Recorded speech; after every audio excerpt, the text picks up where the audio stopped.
absent at PRO, what will happen to the April 14 hearing? The April 14 hearing will proceed as it should, no? So the SALNs, the BIR documents, the income tax returns, the financial statements from the Securities and Exchange Commission will be submitted and will be presented on that date. More importantly, I don't think if it has been broken already. More importantly, Ramil Madriaga has been ordered to appear by the court itself on the 14th from 8 a.m.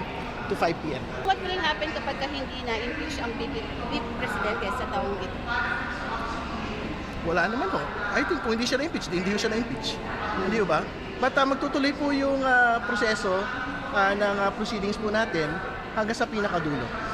So, ibig sabihin, antayin ho namin si Ramil Madriaga sa 14th ng April at yung pong lahat ng mga dokumento ilalatag na po sa araw po na yun.